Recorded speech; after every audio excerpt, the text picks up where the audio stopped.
So the lineup is still very much the same as it was in the previous game. Still got Granderson, Barry Larkin, McCutcheon, all these guys in the lineup.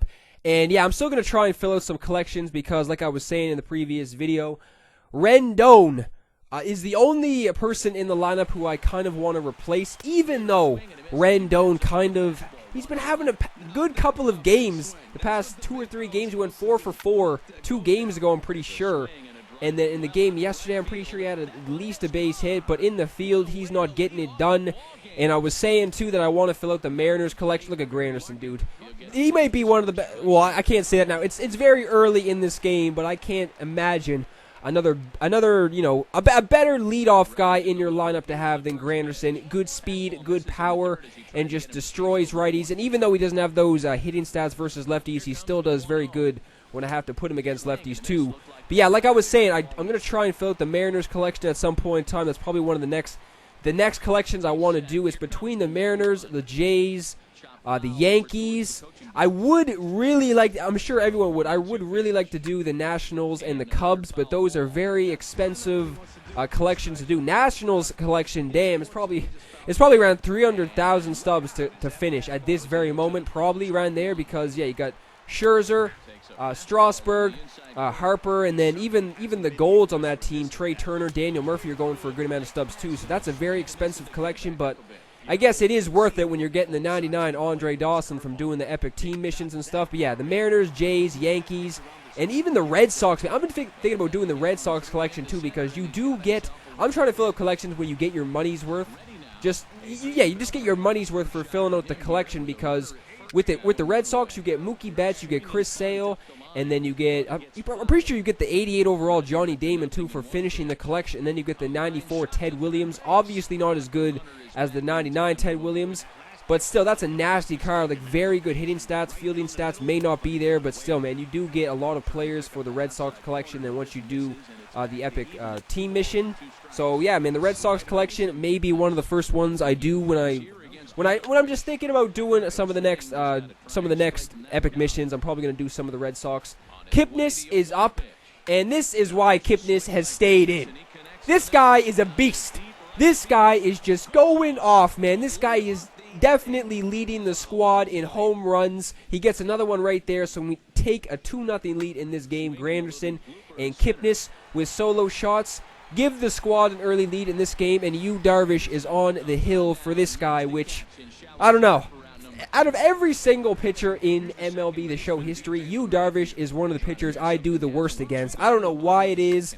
It's kind of annoying because this guy will throw a 95 on the gun for the fastball, and then he'll drop in a curveball. It'll start off at your damn face, and it will land 5 feet in front of home plate. You know what I mean? So it's like he got that nasty curveball. He also has that 95-mile-an-hour fastball. And, yeah, man, I just don't like facing Yu Darvish. I'm sure a lot of people can agree with me on that. I'm sure some people destroy Yu Darvish. But for me, no, not so much. I do not do that good against Yu Darvish, but I was able to get off to a half-decent start in this game with Granderson and Kipnis getting the solo shots. So I still got the lead. I mean, Granderson's second at-bat, swinging for the fences. I was right there, just getting under that one. Granderson, how can you not swing for the fences with Granderson when this guy is just hitting home runs pretty much every single game, like Kipnis? Not every single game, but he has gotten a good amount of home runs for the squad so far. Barry Larkin, debut game was a success, I guess I should say, because he did get a base hit and almost went deep in that game, too, to right field, so almost showing off that opposite field power. It was against a lefty. He does have that 80 power versus lefty, so that's very good. I think I made solid contact first 2 at-bats for Barry Larkin, but 0 for 2 on the day so far. But still, man, Barry Larkin, I may move Barry Larkin up to the leadoff spot, because if I do pick up another outfielder, which I'm planning on doing, I may have to sub Granderson out for a couple of games at least, which is kind of unfortunate because, yeah, he has been doing very good for the squad, one of the best players I've used so far. But if I do that, then Barry Larkin will most likely be in the leadoff spot, and then I'll probably have McCutcheon or something batting second. And then who really knows for the meat of the order, because when you got guys like Justin Upton, Eric Karros, Votto, all these guys with, you know, half-decent to amazing power, really, you want to mix it up in the lineup too, right? You don't want to have a bunch of lefties in a row or a bunch of right. That's just me, actually. I just don't want to have a bunch of righties in a row or a bunch of lefties in a row. I kind of like to switch it up, have a lefty, righty, lefty, righty, or something like that. So, yeah, Votto was able to get a base hit right there. So, Votto's actually been swinging a hot bat, kind of. Even though he hasn't gotten that many base hits so far, pretty much every time he's came to the plate, I've had a good swing with him. So, this was the biggest bailout from this game, 100%, man. This game bailed me out. Darvish goes down. He's in a stretcher. He's getting carted off the field. I don't even know what the injury was. The message didn't even, I didn't even get to see what the injury was. So somebody else is in this game. I couldn't even ask for something else in this game other than that. Darvish goes down, even though I do have the lead. I mean, I wasn't even, other than those two swings, I wasn't even really doing that good in this game against Darvish, which I knew was going to happen. So Darvish does go down, so obviously this guy's bullpen is going to be very much active. So pass ball right there, that was well outside. So Votto advances to third base. So Upton, with that power, all you got to do is send something to the outfield, and then Votto will 100% score, especially with Votto not having that good speed. He will be scoring from third base with this drive to the outfield. So Upton does his job, gets in Votto from third base. So now I'm going up 3-0 in this game, getting some insurance, some well-needed insurance. Garrett Cole is on the mound. Every single time this guy pitches, I am terrified because Nelson fucking Cruz just kills me. Every time I play Nelson Cruz, he always hits a home run off me. So that's another one right there. And now it's 3-1 in this game. So this game kind of got a little bit sketchy around the middle innings of this game. You will see for both teams, it wasn't just one of those annoying games when one fucking team would get screwed over pretty much. It was kind of it was kind of both. Like, both teams, sketchy shit was happening, as you will see. I'm able to get the final out of this inning, so no more damage was done. Not that many hits so far in this game. It was kind of a pitcher's duel. Reggie Jackson in for Garrett Cole, because after that home run, I thought this guy was just going to go off. And then, yeah, I don't find Garrett Cole to be even that good of a pitcher in this game. So I did go to the pen, and I'm pretty sure I put in Kelvin Herrera for the next inning. So Granderson's next at-bat as Reggie Jackson is on first. Just another flyout right there. Granderson either hits one to the moon or he just gets under it. That's pretty much it for Granderson. He either hits it 500 feet or he will just get under something. Barry Larkin again, not able to get a base hit, but Barry Larkin, man, with that 99 vision, he's always going to put something in play, which is why guys with 99 vision, you need to have someone like that in your lineup, especially at the top of the order, always putting something in play, especially with that really good speed, too. He can get on base and steal some bags. This is when shit started to get sketchy. So Kelvin Herrera tries to make the grab. I mean, I called him off with Rendon for that reason. I have seen, everybody has seen too many times in this game where your pitcher would try and make a grab just like that. Boom! In and out of the mitt. So that BS happens, and then next guy coming to the plate hits one off the wall. If that left the yard, something would have been smashed most likely. So somehow, some way, I'm able to get out of this inning without any damage being done. So Herrera's been pissing me off, man. I'm not even gonna lie. Herrera has been really pissing me off. Not even just pitching wise, trying to make plays in the field. Can't even catch an easy fly ball right to him. I mean, what happened to when you try and call somebody off, you switch to another player? What happened? It's always the pitcher too. Whenever you're in the outfield and you switch to another player, the person who's originally going to the ball will just shy away most likely. But then when it's your pitcher, he'll be stubborn. He'll stay there, try and make the grab, and then something like that will happen. So Herrera apparently can't make some grabs. So this guy's able to get two guys on base again. So long drive into left center field right there. Upton, he can't make the play. So what is going on with this squad? Do we forget how to catch the ball or something? And then I don't even know what the hell this guy was doing. This was just one of the ugliest plays all around I've seen in MLB 17 so far. I have no idea what this guy was saying.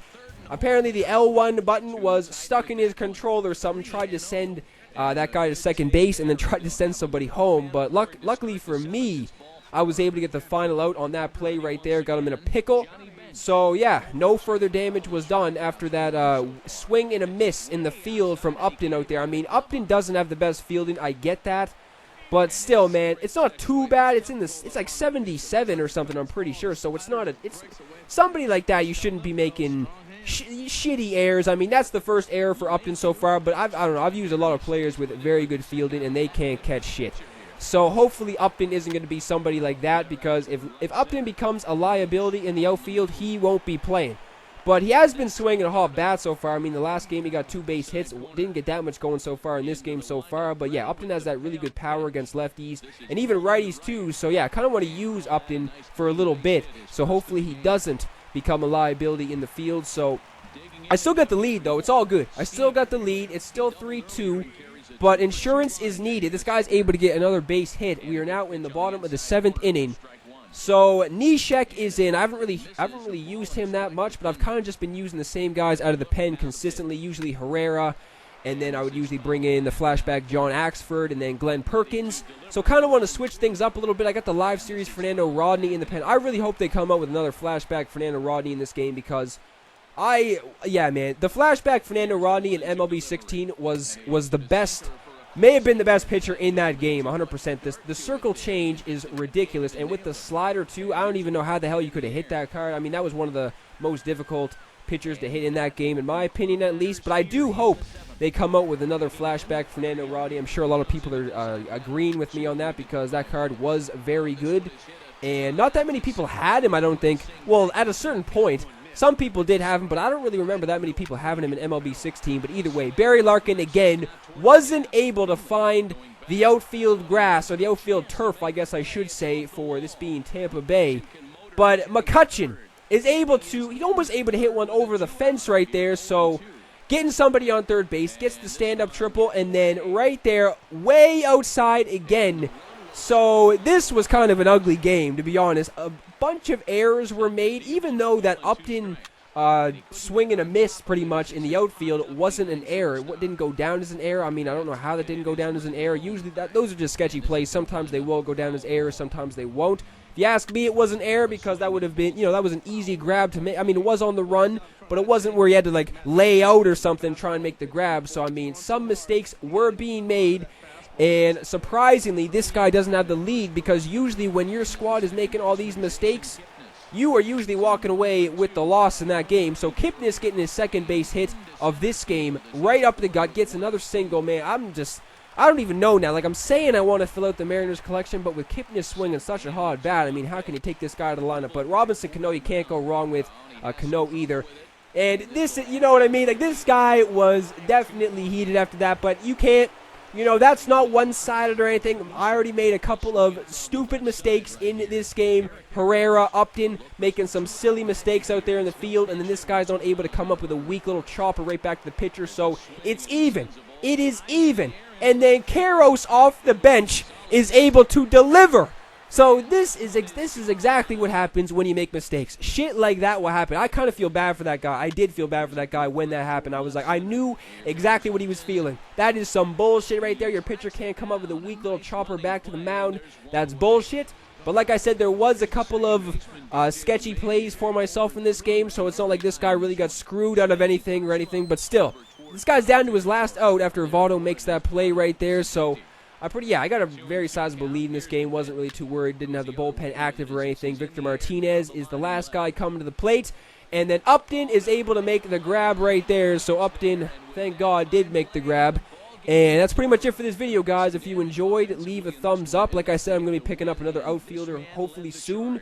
So be on the lookout for that. Yeah, he really made it happen with the bat in this one. You see here, 2 hits, and 1 was a long ball. So he has to feel pretty good about what he did here.